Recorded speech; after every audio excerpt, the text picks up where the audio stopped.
Hello, hello, and welcome to another wonderful Wednesday webinar where we are very honoured to have Rob Callender, who's a prolific networker like myself and organiser of things. And Rob has launched a while ago, went to the launch night. It's fantastic, loads of people, full room.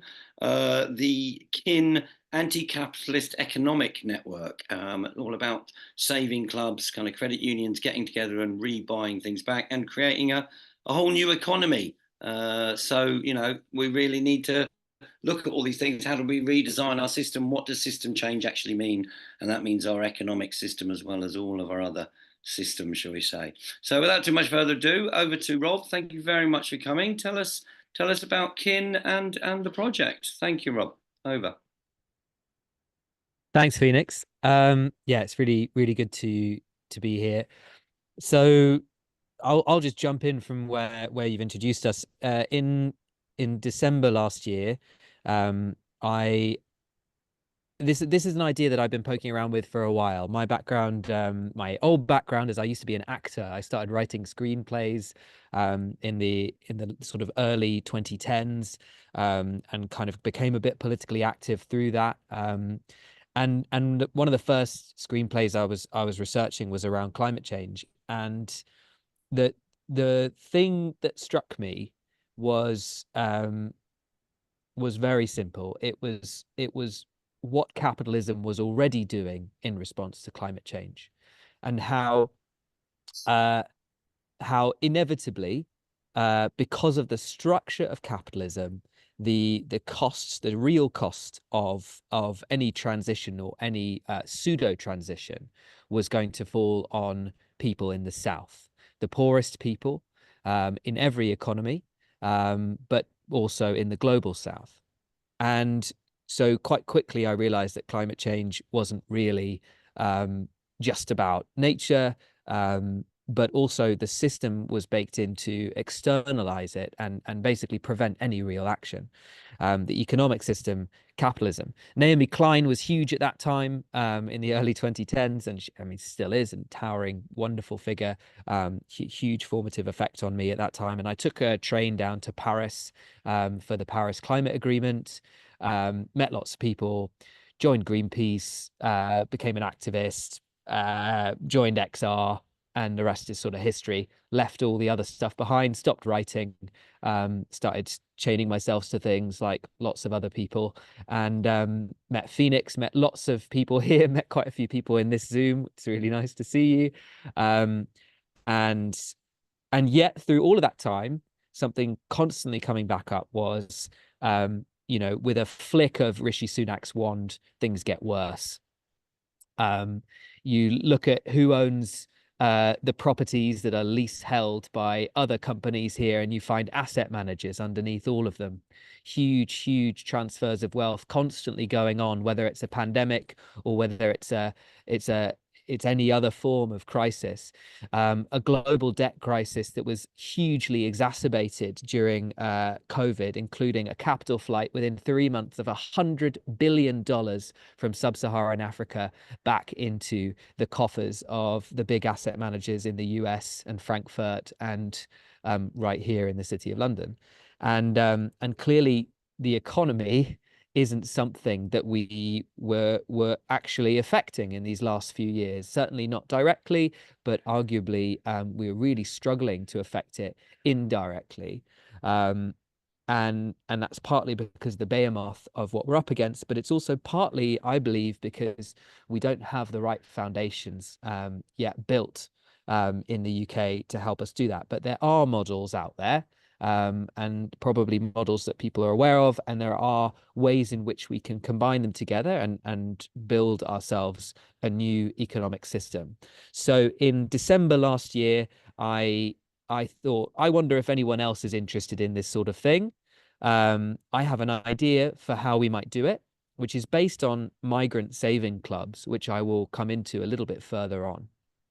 Um, how migrant communities, who weren't allowed access to modern banking, were kind of forced, but also had their own mechanisms for pooling money together and using community wealth to raise their standard of living and quality of life, and to buy houses and to buy cars and to buy, for refrigerators, lots and lots of things that are normally very, very difficult for an individual who's also normally in low paying jobs, because they're screened out of the market often at that time due to overt racism, but for many, many reasons. So I said, I've got this idea. I'm going to put together an event, and I called it the Anti-Capitalist Community Saving Network. I tried to give it the least sexy title I could think of, but very, very straightforward about what we're trying to do, and see if anyone came. And like Phoenix said, we sold out. We had 100 spaces. We sold out within 24 hours. So it was pretty clear that people really either wanted free soup, or they were actually really into the idea, or a bit of both. And so I humor myself that it was a bit of both. And after that, a group of people joined me and said, I really like this idea. We need to make it better. What are we going to do? Let's chat. And we started having a few meetings. And after that, it has just grown and grown and grown into something that is really exciting, that I'm going to give you a presentation about now. So if you hold on a second, I am going to share my screen and see if this will let me do it. And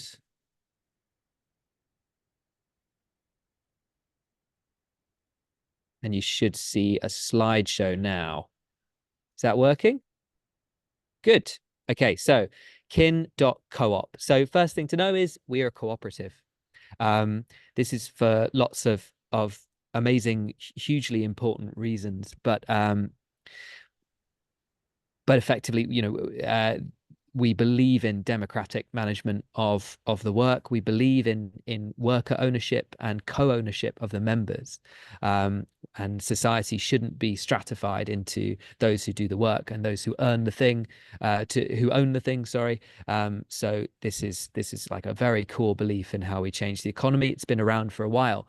When capitalism first appeared, or what we now would call capitalism, if you want to point to it, Karl Polanyi points to the 1830s, the 1800s, around the Poor Law. At exactly the same time, Robert Owen and the early cooperative movement was forming, and there's no accident about that.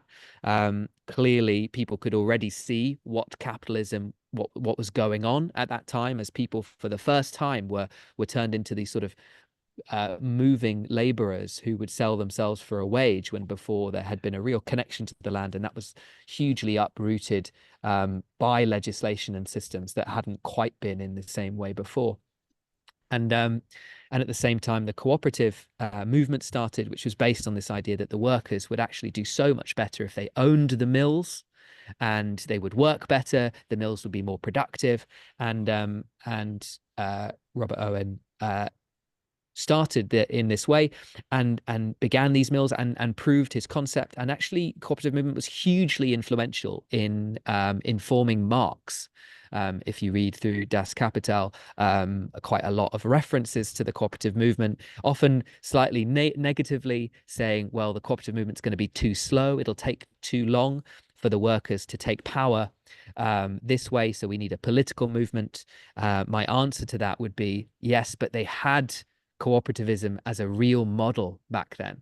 And nowadays, if you talk to people about what a co-op is, most people say, oh, it's a supermarket and maybe a bank and a funeral care.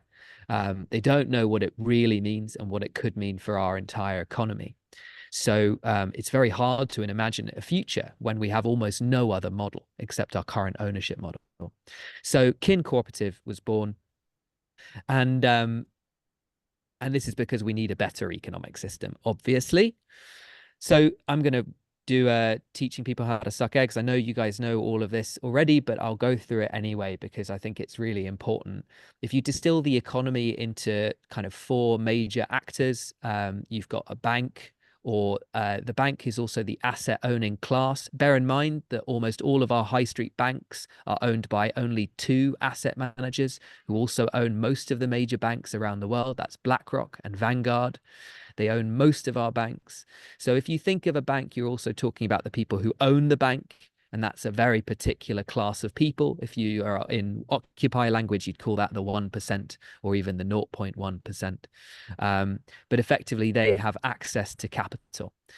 And then you have the other major players, which are the individual, and that is the individual is a subset of the community, and you have a business. Now, in the current model, the way in which the flows of capital, the flows of money work, and it's like blood. I think of it. We need to be moving value around communities, a value around the system. That's how everything stays dynamic and moving in a dynamic system like the Earth. But in this system, it's not very dynamic, and this is why, because an individual goes to the bank, and the bank gives the individual a loan, as this arrow shows. The individual gets that loan, and he uses a loan, or she uses a loan, to start up a business.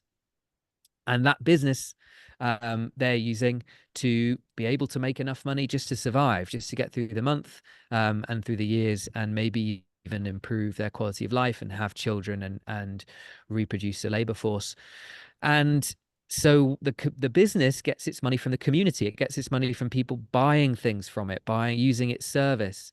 In most cases, and this is very much a simplification of the economy, but it's a very accurate simplification in terms of how the dynamics of it work. So the community is giving money to the business. Obviously, the individual could be going straight to the community for money, but this is the flow. And the business pays the individual, and the individual pays back the bank. Now, that arrow is bigger than the loan for a reason, because interest, and that is constantly, as you can see from the flow of arrows, constantly creating a flow of capital towards the bank. Now, over time, that makes something really obvious. The community's wealth pool gets smaller, and the bank and the asset class, the people who own everything, the wealth pool gets bigger. This is wealth inequality. This is everything Gary Stevenson talks about. This is everything that we all know about. This is how it happens. The asset class gets bigger and the community wealth gets smaller. So we're trying to do the opposite. We're trying to short circuit the system by cutting out the asset class. This is exactly what cooperatives do. So in this system, the community is the bank. The community is where all the wealth is. So the community starts up the business by putting people together and creating a cooperative. The cooperative obviously is made up of individuals. Individuals are indivisible from their business. They are co-owners of the business. And they make money from the community, but they're also part of the community, so they give money back to the community. And it works in a simple circle like this. And as you can see, you've cut out the asset class. At the end of the day, the asset class are also individuals. You have to tax the hell out of them. And here you have what we really want, which is a really, really thriving, dynamic community, helping support new businesses. Now, this is really vital for the green transition, especially because we need to be building things on a community scale, whether that's community management of water, community management of energy. We know that a lot of the things that are needed for green transition need to happen on that medium scale rather than on the mega monopoly scale of the big Ubers and mega corporations of this world. We also know that high streets are struggling and that small businesses really struggle. So it feels like we've got a very squeezed middle, and there's traditionally not very much financing for it. So what are we doing? We're building the democratic foundations of a new economy. It begins with a financial mutual aid network, and that financial mutual aid network will feed a federation of autonomous cooperatives who are also part of that mutual aid network. And underlying all of it is a credit union, so that all of the capital that moves through the mutual aid network and through the cooperatives is held within the credit union, and therefore it can be used to loan back to the people who form that whole network. So you've created your short circuit. It's very heavily influenced by a place in Spain and the largest network of cooperatives in Europe, Mondragon. The Mondragon group has been going since the 1950s, arguably a little bit before. It was started by a group of workers in the Basque Country there in a town called Arrasate Mondragon. And the founder was also a priest called Jose Maria Arizmendiarrieta. It was a really interesting time because Franco was the dictator. And in the Basque Country, they didn't want a dictator in their country, and they certainly didn't want a dictator in their workplaces.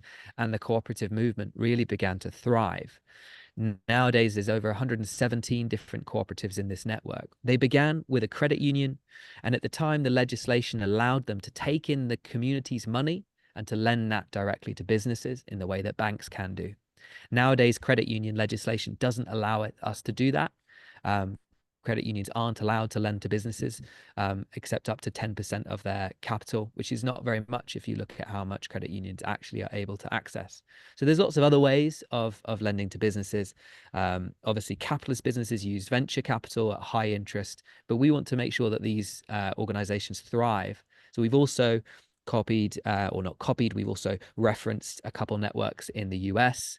There's one group called Seed Commons, which connects together a lot of different cooperative funding platforms.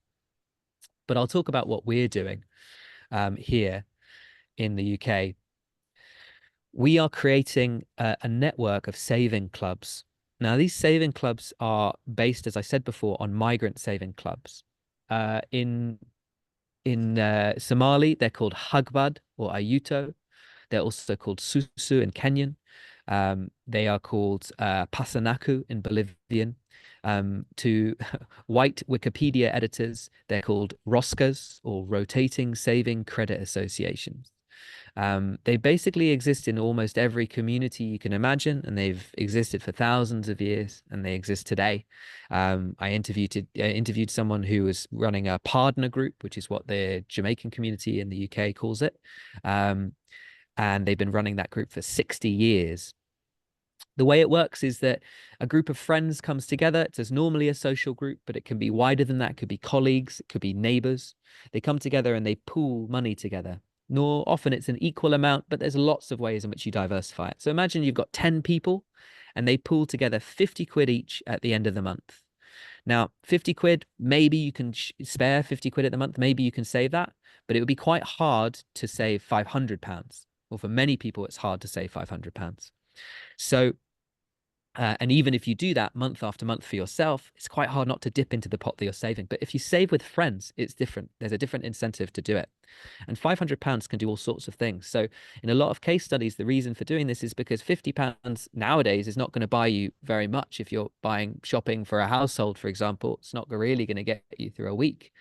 But £500 can buy you something like a fridge or a new cooker or an air fryer or something that can actually change your quality of life, or it can pay off a loan, pay off a debt, or it can do loads of things. £500 is actually a very, very common amount. Statistically, it fluctuates every year, but it's a very common amount to reference as a payday loan in this country.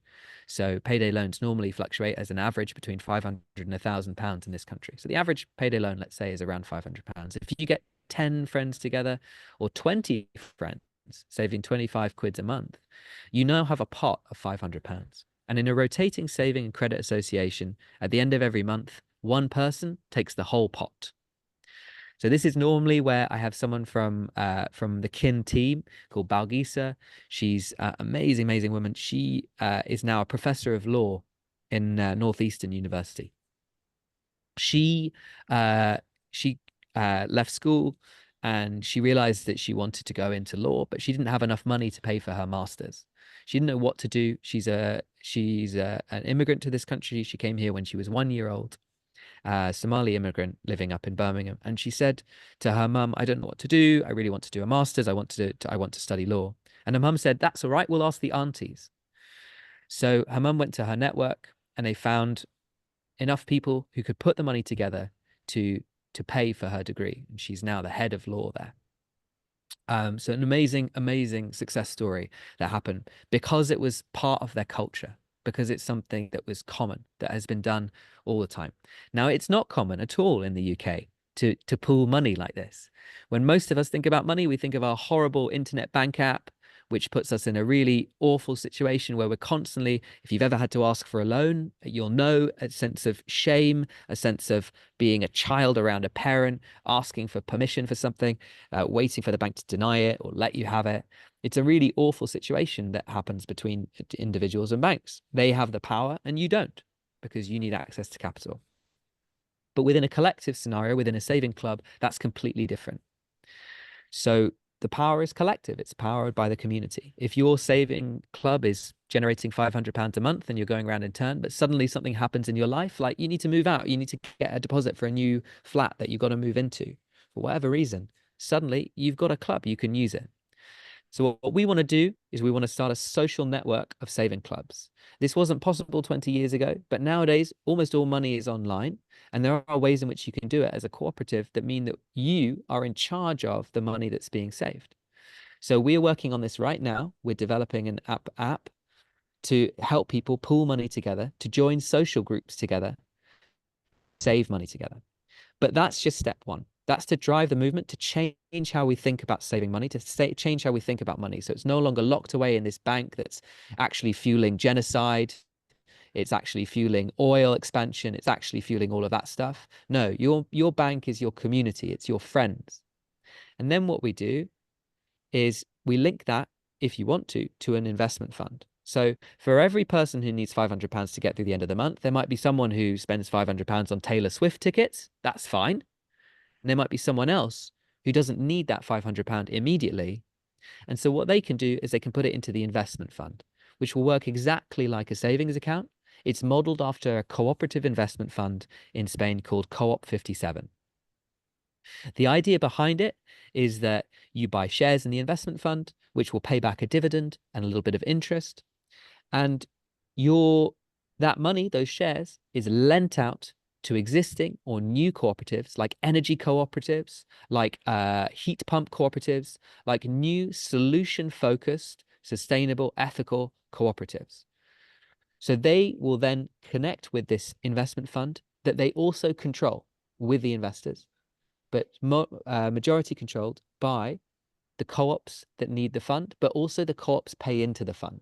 So the co-ops, like in Mondragon, in this giant federation of cooperatives, this is how they work. All of those cooperatives put a little bit of their profits every year into the fund. Some as investment, some as donation. And that means the fund keeps growing. This is exactly how, in a way, the other system, the capitalist system, keeps working, in that these asset managers own the banks and they own the businesses. So they're keeping all that capital for themselves and they're betting on both sides. But in this case, what's going on is that we're adding more and more money into democratic management. It's owned by the people, it's owned by the workers, it goes back into the fund, which is also owned and controlled by the workers, and it pays out to the workers. There's no asset class. And we also want to bring in more agreements like they have in Mondragon that limit pay gaps, that push all of the businesses of the new economy to be even more ethical, to push standards, to make it a really, really sustainable green economy, but also to have the capital to actually incentivize this. There's lots of reports showing that basically what's holding back the economy right now is that there isn't enough money for these sectors to be going on. The final element I've already talked about is that all of this will happen within a credit union. So obviously this money has to be somewhere. It's got to be in a bank account. Right now we're banking with the co-op, but eventually it will be part of the kin credit union. And that means that anyone who is a worker or an investor or a saving club member can be a member of the credit union. And all of the money that they're giving to their friends, sharing with their friends, or they're investing in co-ops, all of that money is also available to be lent to that community. It's not being lent to oil funds. It's not being lent to develop arms. It stays within the community.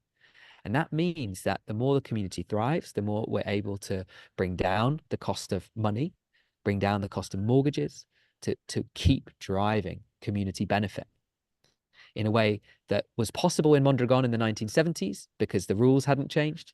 But now we've had to do it in 3 different modes. But also, I think now, the other thing that's really changed is Mondragon, obviously driven by dictatorship, driven by economic circumstances. We're very much driven by economic circumstances, but we're very, very much driven by the fact that we need to stop the awful, awful kind of increase of greenhouse gas emissions, the terribly slow transition that's happening right now that is too little too late. We need to accelerate this in a huge way. So that's what we're creating, all on one platform: financial mutual aid cooperative, the saving clubs, and the credit union joining together with the investment fund, and all the other cooperatives that will build solutions. Transforming how we think of wealth from private banks to community mutual aid, bringing more land, labor, and capital into collective management for future generations. Part of our mission statement is that we basically want to grow the commons. That's the point, to bring more and more of the world into common and collective management.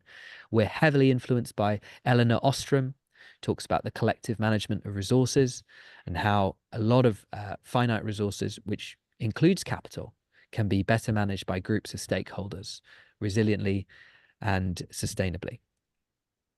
And we're financing the green transition based on a belief and a lot of research. There's a very good book, if you are interested in a deeper dive into this, called Capital and the Debt Trap, which is about what we can learn from cooperatives. And it's about how worker co-ops outcompete capitalist businesses in times of crisis. We are in times of crisis. The chances of there being more economic shocks, the chances of there being real difficulties for the economy in the next 10 and 20 years, I'd say are extremely high. And what we see is that co-ops that work together in large networks are stronger. In Mondragon, when the financial crisis hit, only one co-op that was already struggling before went bust, which was very well below the average for the whole of the nation in the Basque Country at that time. One co-op went bust slowly, and they laid off about 600. There should have been 670 workers who were out of a job.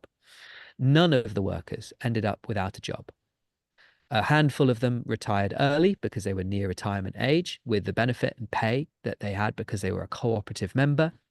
But the other 600 or so were relocated to the other cooperatives in the network. They didn't lose employment, which is completely different. I mean, look at what's going on in Port Talbot right now with Tata Steel.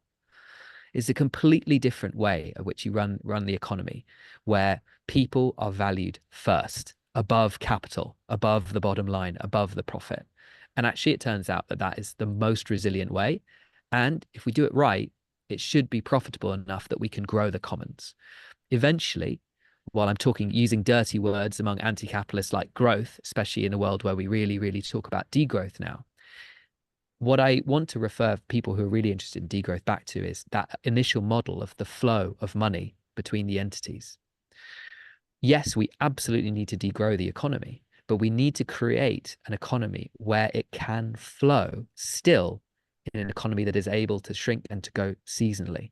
And that's what you do when you short circuit, when you take the big bank out of the circuit. So that's what we're trying to do. But in the short and medium term, we have to grow the commons. We need to build and we need to make more industries, cooperative industries, to bring workers into co-ops, to bring more capital into collective management. So that's what kin is: your money, your friends, your rules. We've got a big team, lots and lots of lovely people. I'm going to speed through this because they're not here. Normally, this presentation we do in person, and we'll have more of these. But we've got a lovely team who've been working on it for the last few months. And we've done loads of things. I've been to Mondragon. I'm actually studying a master's course at Mondragon University. They have a university, they have schools, they have a healthcare, an elder care. They have all sorts of incredible cooperatives. They have a supermarket chain. It's a massive thing going on in Mondragon. They are all autonomous cooperatives working together as a network. It's absolutely amazing to see. We've set up our first cooperative, kin.coop. We've researched dozens and dozens of cooperatives, if not hundreds now. We've developed business models for solar installation. We've looked at community spaces. We've created a housing co-op calculator. We've created a startup co-op calculator. We've looked at the business models of UK credit unions. We've looked at saving club models from around the world. We've developed our mission and principles, and we've researched technological mechanisms so that we can support these saving clubs in a way that is viable. So if you're interested in any of this thing, I really want you to sign up to the Substack, kincoop.substack.com. It's where we'll just be putting out when we've got another event coming up, when we've got stuff there. Because it's Substack, you can also scroll back through all of the old newsletters. So it's really easy for you to engage with it there. It used to be called pelicancoop.substack.com. So you would have seen that on the WhatsApp messages that went out, but it's now just today been changed. So hopefully we haven't lost anyone in the changeover. And if you did join before, you'll automatically be on the new one. What are we doing next? Well, we're doing grant applications right now. We've already had some donations and investments that have helped us pay. There's two of us that are effectively working full time, but just like all activists know, we're definitely not being paid full time. But we're being paid enough to survive and not be able to do it. We're building the platform prototype, which is really exciting. We're going to be running focus groups and trials on the first groups that want to run saving clubs. We're also looking through to find lots of cooperative partners. We don't want to do this alone, especially the investment fund. It's all about creating a federation of cooperatives. We want to work with everyone. We want to build these criteria together. We need to create this like a movement. That's the only way. So anyone who's been organizing in activism will recognize the kind of feeling and the verve we want. We're looking at ethical criteria. So tomorrow, in fact, we've got a big meeting about this, working out what do we fund. There's a lot of interesting questions about, where do solar panels come from, et cetera, et cetera. Where do you draw the line around things? We're really digging into these things. Then we're going to establish our secondary co-op, which is the investment fund, and seek regulatory approval for the credit union, which is a long, arduous process. Anyone who's seen the Bank of Dave will know the FCA don't like you setting up banks these days, but we are absolutely going to do it. So anyway, what do we need? I'm just going to end really quickly on this. We need your time. We're absolutely run by volunteers who are doing incredible work. We've got jobs for everyone. I can really say that, whether it's researching co-ops or helping us run events or networking or contacting people or just having great ideas. There's loads and loads of stuff that you can do. We also would really love money, donation, investment. At the moment, we've got enough to last us about 8 weeks. And so we're constantly looking for new sources, people who can pledge to give a little bit every month, or who can give a big lump sum just to help us just keep going until we can get enough of these things off the ground that it starts paying for itself. And that will happen when we've grown the network big enough. We're specifically looking for people with skills in fundraising, people who know about future investments and market assessment, software developers, especially ones who know about Drupal and user experience design and APIs. It gets very, very technical at this point. If you're really good at setting up businesses, if you've done lots of business development, also, we are recruiting a board who can help advise us on some elements of what we're doing. And if you have a space that you can host fundraising events for us, and we can work with you to bring together a community, that also is so helpful. We really love meeting people. We've run 3 events so far and they've been fantastic. We've met so many amazing people. We're getting money from investors, grants, one-off monthly donations. And we've got a whole thing here about models and projections. I kind of don't want to bore everyone with this. We've got worked out what our kind of investment, our development costs are, how many users we expect to need so that we can pay for ourselves just off donations, because we want to run a free service, especially for the saving clubs. After that, obviously the investment fund and things like that will make enough to pay for the staff, but the rest is obviously going back to the community. So I'm just going to run through this. If you do want to know about our business plan and how investment works in Kin, or how to donate, please get in touch. Our email address is info@kin.coop, and I can also send you a copy of the full business plan. It's about 8 pages long, and it's got a much more sort of detailed breakdown of what we're doing, in what order, and what's next. But yeah, that's what we're doing. We're setting up the foundations on which a new economy can stand, connecting the capital that people have, and people do have money. It's in banks right now. Maybe it's with a credit union, maybe it's with the co-op, maybe it's with Triodos, but a lot of people, it's with non-ethical banks. and it's not going back to the communities where it needs to, and it's leaving that circle, and it's preventing us being able to create an economy that is actually sustainable. So yeah, that's what we're doing. And thank you so much for listening. I'll stop there. Don't know if there's any questions or Brilliant. anything. Absolutely smashed it, Rob. Absolutely brilliant as always. Really got it out there. Loads of information in there. So, folks, if you've got a question or feedback or reaction or something, there's a reactions button down the bottom. You can raise your hand like that. That helps us see who's 1, 2, 3. Especially if I just remove the spotlight there from Rob. There's about 20 people there. It's fantastic. Loads of information in there and really, really exciting. Let's see what we can do to accelerate and support this fantastic project. Neil, I think, is first off on the University Challenge buzzer. Neil, over. Hi. Yeah, I've come onto this because I'm particularly interested in the social justice side. Where I live in Leeds, I live right next to what's dubbed the third most deprived area of Leeds, and we're working with the University of Leeds. And when I say we're working, we've had an initial discussion. We're going to be having a meeting.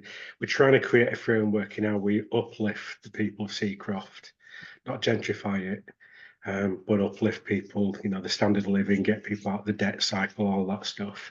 I'm looking at various angles, and this seems like one thing that we could tap into, utilize. So what's the best way to keep in touch and share what we're working on and how we might dovetail?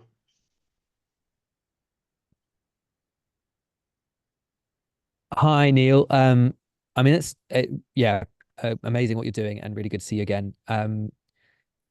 This is I've just put my email or the main group email in the chat. Okay, I monitor cool, that all the time. I think that's probably the best way, cool. because I'd love to schedule a meeting outside of this so we just get some time to chat about best ways to work together. But I definitely think, we're developing the prototype right now. We've got a few communities that want to start it, and to start using it. I think the first ones we use it with, I want to be a little cautious that we set expectations quite low. We're developing software that's new. We're not WhatsApp. We don't have like venture capitalists behind us. We've made that decision on purpose. But we really want to build it up into something. So yeah, if you'd be willing to run a trial, for example, with a community of yours, then that could be amazing. Thank you. Brilliant. Our old friend Paolo there, Rob, is next off the blocks. Paolo? Yeah, lovely. Really interesting this. A couple of weeks ago, Phoenix, you had Bristol Energy Co-op here. I'm just wondering, have you linked up with them, Rob? I got in touch with them after that meeting.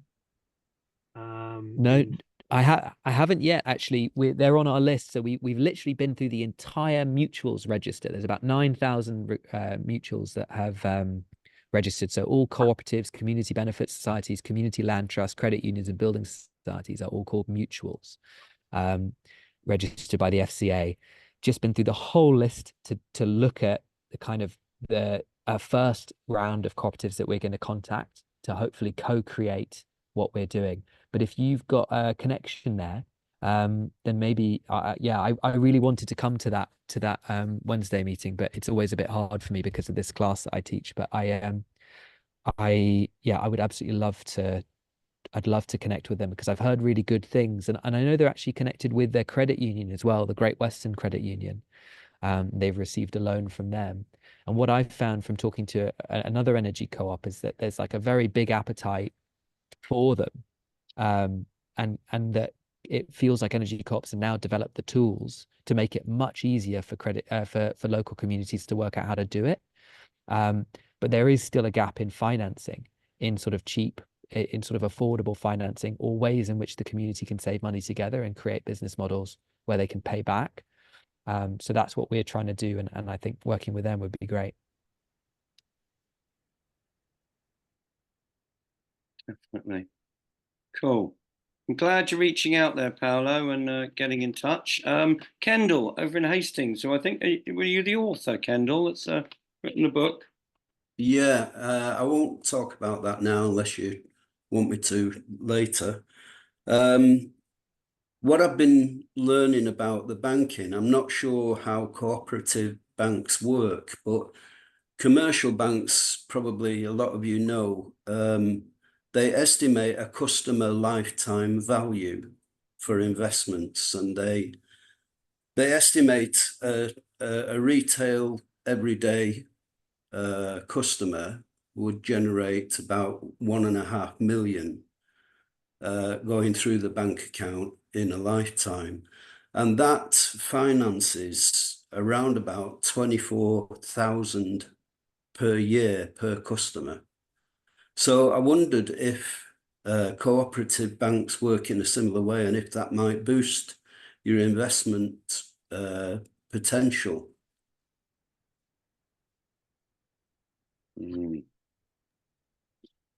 Yeah, so credit unions work in a sort of similar way, in the sense that credit unions make money from loans in the form of interest paid back on the loan. Now, the issue, though, is that credit unions aren't allowed to invest in the same things that banks do. So banks are taking the money that you deposit with them and using that as leverage to be able to invest large amounts of money with big corporations, big companies. And that's why, there's a lot of divestment campaigns. It's money that's invested in oil. And it is, to some extent, your money. In fact, it's sort of more than your money, because it's your money is used as sort of leverage for it. Now, since the financial crisis, regulations have become a little bit stricter on that, and they've certainly become stricter for credit unions. What it means is that for every pound that you lend out for a credit union, you need to have 10p as cash reserve. But that 10p can't be a deposit. So Paolo has given me £10 and Eleanor has given me 10p. I can't use Eleanor's 10p to lend out Paolo's £10.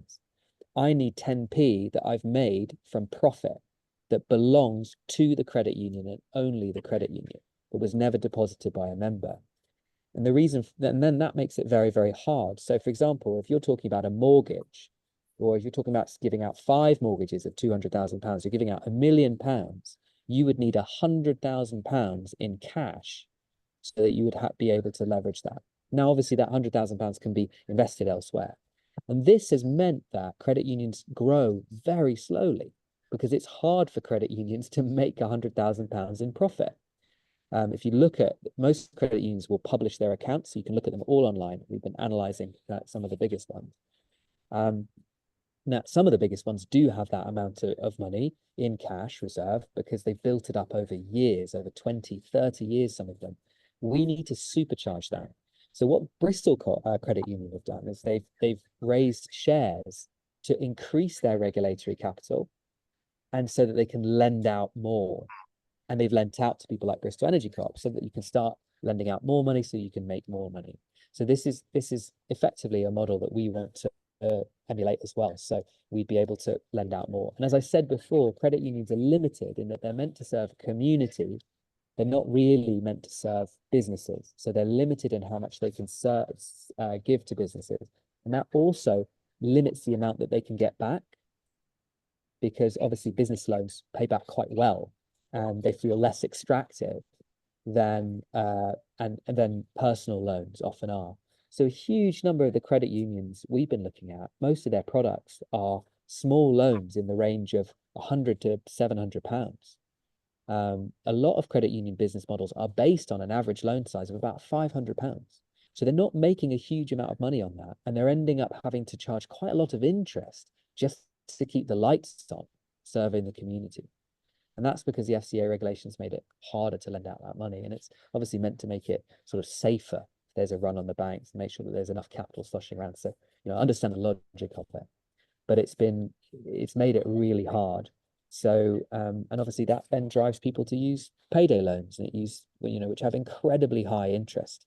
What we're doing with saving clubs is we're effectively cutting out the need for those small loans, which is the dream, right? To eradicate payday loans, eradicate the need for these sort of 20%, 30% loans to communities that are in financial hardship, because instead you bring enough people together and that they're able to support each other, that you then generate pots of wealth.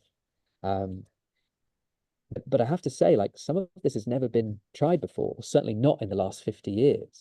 So in many ways, we're also kind of fighting with trying to work out new ways through regulation and working with the regulator on how are we going to be able to do this so that we can really help communities. Because, there's a reason why communities are really, excuse my French, fucked right now. And the regulation is part of that reason. It's stacked against small people and individuals and struggling communities. So yeah, we're trying to build the foundations of something that can change that. Brilliant. So do chuck your hands up, folks. You got any other feedback, questions? I've got a bit of input there. I think what you're doing is amazing, Rob, and it really needs to, we need to fundamentally change the whole system. And there's a lot of talk within our movement about system change, but what's it practically actually look like? This is what it actually looks like, folks. This is economic system change. We talk about, all these different things, but we need to actually get it down as simply as possible for people. So, any way we can link the Climate Emergency Centre network groups, they are all autonomous groups around the country, different centres. I think one of the things in the handbook we set up, and I'm going to rewrite some more bits soon, but they set up as not-for-profit companies or charities and get money off the business rates. You can also set up as a co-op and get money off the business rates, but I think you specifically have to be a not-for-profit co-op. There can be for-profit and not-for-profit, I believe, or something like that. But, how do we accelerate this? There is already a Radical Roots network that's been going in the UK for a long time. There's also a Diggers and Dreamers network. I think they've got a communities conference coming up in July. If you want to come and talk at that, Rob, I'm sure we could work something out on that. I suppose, how do we make this simpler, as simple as possible, explain it to people, diagrams and, like you were saying, an app developing and things. If we can make it as simple as possible for people to do this, any way we can link this up with the Climate Emergency Centre networks. We want groups to not just have a meanwhile lease building for a year or two. We want them to raise funds through savings on the business rate, through getting events and things, to actually put into long-term buying back community spaces using community benefit societies, which are a form of cooperative type thing, I think. So anyway, we can marry these things up, partner up, so that groups can have more cooperatives or community benefit societies to buy back community spaces and buildings and restore the commons. There's also the Bristol Commons group you should talk to. They've got a massive network, getting very well organised in Bristol. Various other things I could say, just to say the last one. Everyone should watch The Bank of Dave, because you don't realise how our economic system is set up and rigged in so many ways. And last bit, fractional reserve banking. I only found out a few years ago when a friend did a poetry action, paradox on a bank. They basically, if you lay in the bank £10, it can lend out £100. And it's fractional reserve banking, 10% of the money they get, they can lend out 10 times as much. It's making money out of thin air. So why can't more cooperative credit union groups such as this use that model? We need to accelerate and get everyone working on it and buy back community space. Over to Elena. Thank you. Hi, hello. This is great. It's so versatile. So really exciting. The cooperative movement has been trying to get these financial changes for a long time. Hopefully one day. I'm just thinking, in my borough, there's a saving club, and there are some co-ops. They're not necessarily income generating co-ops, but it would be great to generate some more anyway. I'd love to see that happening. My question is, does it work best if the triangle is in the same location, in the same borough, in the same area, or can you do it, spread out geographically? Because I can see how that would work, but then the money does go out of the community, and what a lot of communities are trying to do is to, keep it in. So is there any thoughts on how it works best? Limited to one borough or wider geographical region? That's a really, really good point, and it's something we've been talking about a lot and sort of struggling with a little bit, just because at this stage we feel like we kind of want to talk to some of those big co-ops that are like very experienced, that can come together, and we want to create an investment fund that's safe as well. So we'd like to invest in like tried and tested co-ops that have a functioning business model that's doing well, so that if people save money in the investment fund, it's not like just with young small startup co-ops, which are a bit more risky, right? It's just, I think, just the right thing to do.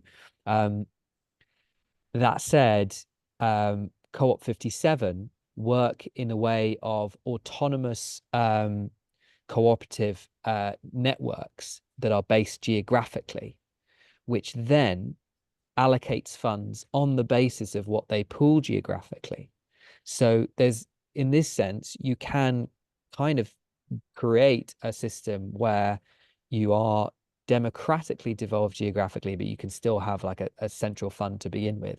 Eventually, you want the network to be so big that you've got major, credit unions in every single region, and a kind of local network supporting it, and then they all connect together in a larger federation, and you got your own healthcare system, et cetera, et cetera. That is the level, and certainly how I would hope that it would develop is way beyond my skill set of getting it going.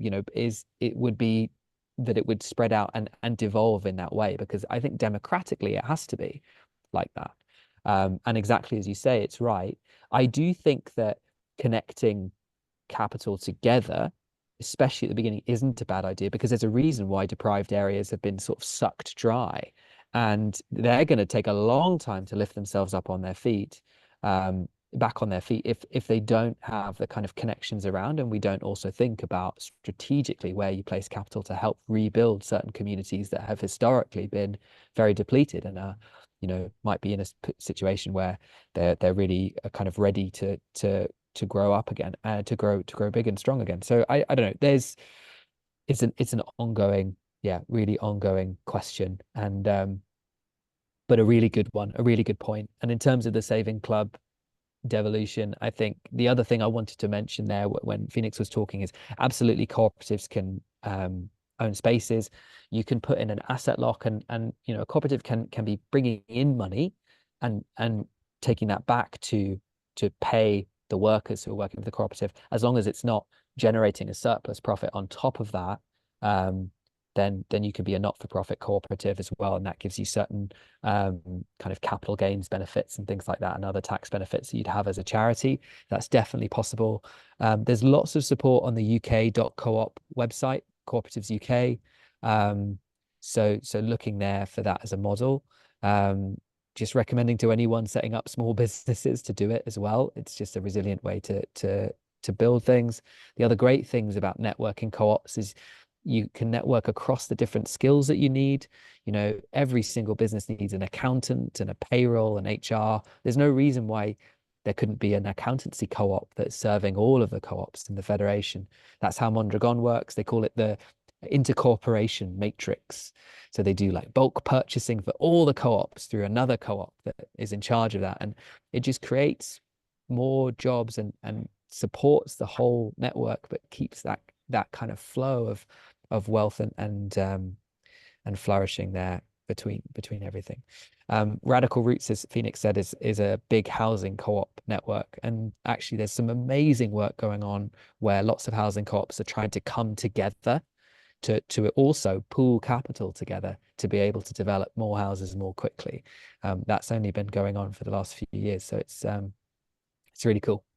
Yeah. Brilliant. Okay, so much in there, folks. I think we need to keep building on this. When is the next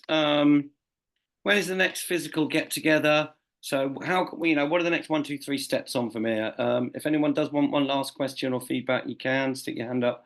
But Rob, how do we network weld? How do we take this to the next level? So have you got a physical meeting in London? People can email Kin Co-op or go to kincoop.substack.com, work out how they can help, what skills they've got, how they can get involved. I think this is a brilliant idea. There's a big Spanish collective, really, like you say, Mondragon. There was another one that were trying to create their own currency, the Spanish bank robber mare that Danny was always on about a lot. And, creating your own currencies, changing the economic system, this is the way we need to go, take the power back and create parallel systems that work better. Paolo, did you have a point there just before we wrap up? Well, no, just something just came into my head. That's whether you've looked also at Emilia-Romagna, which has been functioning as that sort of model. I don't know. I mean, I used to work over there and work for them actually, work for one of the cooperative organisations there. But it's got a lot of thriving businesses in it.